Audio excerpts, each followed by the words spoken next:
Welcome to The Source, where we combine the headlines with in-depth conversations with the newsmakers themselves. I'm Pinky Webb. Today on the program, former President Noynoy Aquino was laid to rest at the Manila Memorial Park, but tributes continue pouring in for the ex-president. And a fighter till the end. That's how a friend and former secretary remembers the late president. Former Energy and Cabinet Secretary Rene Almendras joins us live. Later, the country is on alert for the more transmissible Delta COVID-19 variant. Philippine Genome Center Executive Director Cynthia Saloma tells us more live.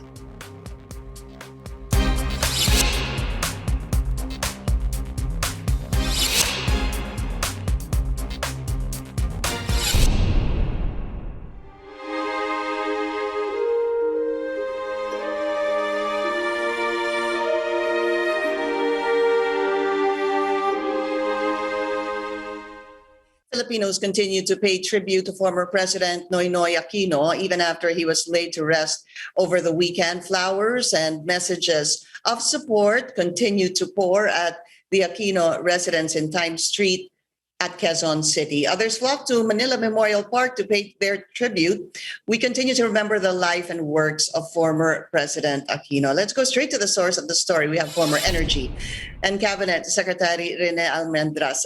Secretary Almendras, it's good to see you again. Welcome to The Source.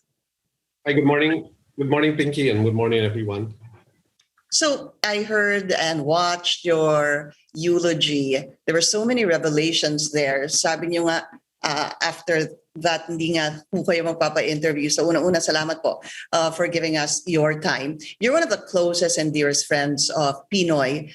And yesterday, binisita niyo po ulit siya sa Manila Memorial. How are you coping now? I know that ilang araw din po kayo umiiyak. We're okay. It's a Monday, it's a new week and work, and I know he would have wanted me to work hard. He always believed in working hard. So yesterday, my family, my wife and my children, we went to Alabang for lunch. And it was there my daughter said, let's pass by Tito now. I didn't really think anyone was going to be there, but I was surprised. But, well, I was very pleasantly surprised na ang dami din palang tao. And we bought flowers kasi akala namin, but it was full of flowers. Nahuli nga kami ng camera crew mo kaya takbo agad kami. We left right away.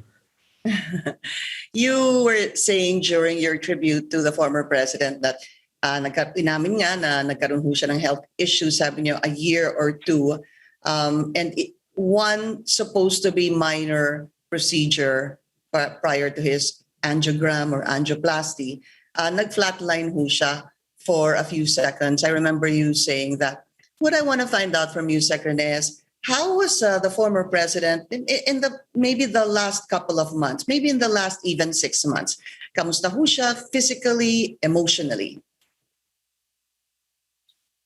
Okay. Originally, Pinky, the president did not believe in the idea of a transplant. Ubusin na po because, one time he told me, pre, alam mo, para akong kotse, di ba? Sabi niya pala, mas maganda yung kotse kasi pag nasira yung karburador, pwede mong palitan, lagyan mo ng bagong karburador. Sabi niya, etong binigay ng Diyos sa akin, so siguro sa kanya na rin yung kagustuhan kung na hindi pinapalitan itong mga bagay na to.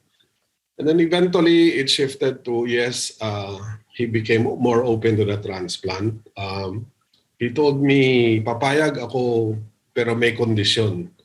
He said, and remember this conversation is just between him and me. Siya yung nakikipag-usap sa mga doktor niya, hindi kami kasali. Siya yung nakikipag-kwentuhan. And so one time he told me, papayag na ako, okay na ako sa transplant on one condition. Sabi niya, hindi pwedeng galing sa kamag-anak ko, hindi pwede galing sa bata, hindi pwedeng galing sa any of the relatives. Sabi niya, I still feel bad about somebody sacrificing a portion of his body for me. Sabi niya, kailangan it's somebody who passed away or somebody or something to that effect. Anyway, then he was worried kasi sabi niya, ibig sabihin, kailangan somebody close to me or related to me para mag-match. And so nag-research na naman ako and I found out Sabi ko, parang hindi na pala kailangan na high match level. I talked to some doctors who said the technology today allows na even if parang something like a 50% match, there are medicines and stuff that can be done to make sure that happens. So the last few months have really been about preparing for that transplant. We actually have donors already screened. The last 3 weeks or 4 weeks, we were talking about, as the doctor said, okay, pag na-transplant ka, hindi na pwede yung mga aso mo. Hindi ka pwedeng malapit kay Apollo, hindi pwedeng lumapit si Athena, or even the new dog couldn't go near him. So, naka-assign na yun kay Bong. O pare, ikaw bahala sa mga aso mo, sabi ni Bong. Kasi he will take care of them for a year while he cannot be exposed to them. And the second suggestion was that dapat he should go somewhere where it's fresh and he can walk around because he doesn't like the idea that he gets stuck in the room or something like that. So sabi niya, ano kaya? So we were talking about baka pwedeng, we can borrow a beach house or rent a beach house somewhere. Sabi niya, sige, beach. Then after a while, I remember 2 weeks ago, I found a farm lot, a small farm, a 1 hectare farm in Alfonso, Cavite, which had a house. It was planted to vegetables and fruits. It was nice. It had trees. Sabi ko, this is nice. Pwede siya maglakad. Pwede niyang, and we were even saying, baka pwede. It had a bunkhouse para sa staff niya, yung ganon.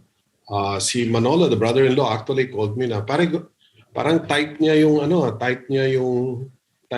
yung pwesto na yon. Biel and Dodo were actually also looking at a property in another place in Cavite. And sabi niya, pwede rin doon. And Dodo and Biel were saying, halika, let's get something there because it's not very expensive. We will also buy a unit para neighbors tayo. So, in summary, I think it was all about getting ready for the transplant. We were all excited. I was exceptionally happy when we got through the angiogram because I was so worried about the angiogram because shortness of breath. So the theory was it was the heart. So I was worried, but it came out so nice. Isa lang pala, 70% blockage, nakuha sa stent. So we were getting ready. The cardiologist was saying, heart, wala na tayong challenge on the heart moving forward the time. Secretary, you also said that si Pinoy didn't really want people to know his health condition dahil sabi mo nga ayaw niya na mapilita bumisita yung mga tao o ayaw niyang maawa sa kanya yung mga tao. Yun hubang hindi niya isinapubliko yung kanyang kalusugan. That just shows really to you how private Pinoy was and has always been.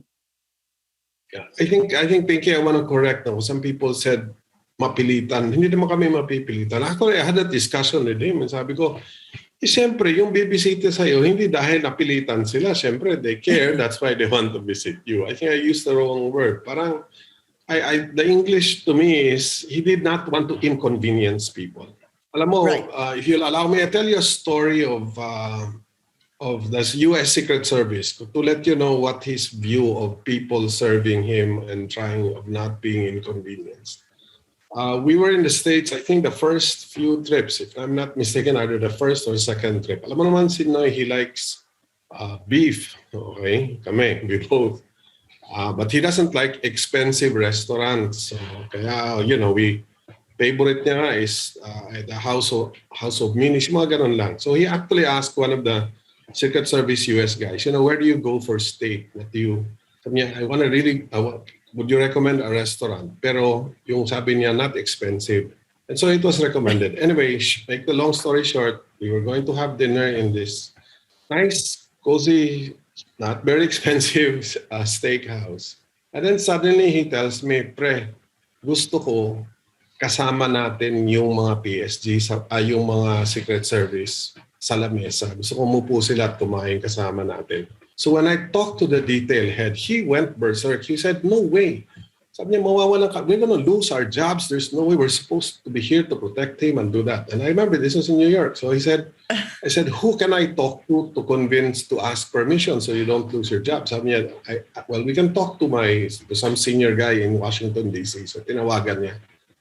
Tung tinawagan niya, pinaliwanag pa niya na, I already told this secretary that this is not procedure and we're not supposed to do it. So I talked to the guy. But prior to that, I was telling Pinoy, pare, how do I justify to them na umupo sila? Sabi ni Pinoy sa akin, sabihin mo, tayo mga Pilipino, kultura natin na hindi tayo kumakain, na yung mga kasama natin hindi nakakakain. Totoo naman yun. Pinoy had that rule about walang iwanan, especially in kainan. You know, I mean, he wants to make sure. I mean, I guess it's the Tita Cory in him. So I explained to the guy na to the guy in Washington, D.C., who was a senior ranking member of the Secret Service. So we compromised. He says, the close man detail is 6. I will allow 4 to sit with him, but the 2 must not. So I said, okay, we'll take turns. It happened, they sat down. After that, Pinky, every time President Aquino visited the U.S., every single member of his Secret Service detail was a volunteer. The first time we went there, the guy, the detail head, said that he was an ordinary Secret Service agent when Tita Cory visited the U.S. And that's why he volunteered to be Pinoy's head of security detail. After that incident, talagang they loved him so much because he would talk to alam mo naman siya, nakikipag-usap siya sa tao, yung ordinaryong tao, kinakausap niya. One time in another state visit, diba, they put him in a presidential suite, may butler. Foreigner yung butler, naalala ko yun. So one morning, I woke up early and he was up already. I went to his room and I'm one of those that can walk into his room unannounced. When I walk in, I saw him and the butler sitting down, talking, having a conversation. Muntik nang himatayin yung butler. The butler was so apologetic. Sir, no, I don't normally do this, but your president insisted that I sit with him. Please don't let them know I will lose my job. Parang ganon. So, I mean, this was him. I mean, he just wanted to be with people and talk to them. And that's the way he is. Ayaw niyang ma-inconvenience yan. He's so very grateful to the people that serve him. That's why he talks to the butlers, he talks to the maids. Before we leave a hotel, before we leave a facility, especially sometimes 11 meetings in one day, we don't see anything. We arrive in a country, sa hotel lang kami, we don't visit anything else but have meetings there. Before we leave, before we go anywhere else, he always insists on going to the staff to thank them. Sec Rene, was he very hopeful that he would be able to overcome his health crisis? Was he optimistic? Yes. As a matter of fact, we had many plans. That's why one was, a place to stay for the 1 year after the 1 year after the transplant, where he will have to stay. We had long discussions on the sound system that we will set up to wherever this place was going to be. We had long discussions of which music server and which CDs ililipat doon. I mean, he was a very simple man, Pinky. I mean, it wasn't about plans of big things again or what. He was looking forward to the quiet life, as many people have been writing. Sec Rene, can you tell us, as president, did he have any regrets or tasks that he wished na natapos niya at hindi niya natapos nung presidente siya? Meron ho ba siyang nakwento sa'yo na sana nagawa ko to, sana natapos ko to? Yes, and I'm sorry, those are one of the things that I have sworn to him will never be revealed. Unfortunately, not just me, please, the president had many good friends. Some of them, Bong, Romy, I mean, I'm not the only one that he had a personal relationship with. As a matter of fact, one of the cabinet secretaries last night was texting me and says, I smell kandila in my room. Sabi ko, kasi mahal ka niya eh. Alam mo namang gusto ka niya. So binisita ka na. Sabi. So anyway, very early this morning, he texted me and said, papunta ako sa Manila Memorial. But yes, and those of us who knew him, who were close to him, we heard him. I mean, it's impossible not to have, hindi naman hinanapit, but, a little tampo here and there. And I heard all his feelings towards certain people. And he was a better man than me at the end of the day. For a while, there was a time na sabi niya, sige, hindi ko na nga ikukwento sa'yo kasi ikaw galit ka na, umiinit ang ulo mo. And yet, he was so forgiving. He was so, this is life, this is politics. Ganyan ang politika, pre. But he would always tell me, kasi ikaw hindi ka politiko. May mga bagay na pinapalampas mo kahit tinamahan ka, kahit nasaktan ka. Para sa partido, para sa bayan, pinapalampas mo. And yes, there were a few at least things na sana natapos natin to, sana nagawa natin to. But he knew every single decision he made, he knew that not all of them will happen in his term. And he always said, at least masimulan man lang natin. And that's why towards the end of your eulogy, sinabi niyo nga ho yung representative ng Queen of Canada na meron pong sinabi in English na tinagalog niyo po. Basically, what you said was, of course, this is not verbatim. Maraming salamat, sabi niyo po, sa maraming punong tinanim niya, kahit alam niyang hindi siya makikinabang sa bunga o lilim na maidudulot nung puno na yon kapag malaki na ang puno. Yung mga susunod na henerasyon ang makikinabang dito. Sec. Rene, as a last question, tell me, what is Pinoy's legacy to you in two aspects, as a friend and as a president? As a boss? First as a government official, I never in my wildest dream aspired to be in government. I said no to him 5 times. The way he convinced me was finally, I guess, ikaw na rin siya, no? First, he was discussing a position with me. No. Finally, sabi niya, pre, nasaan na ang man for others?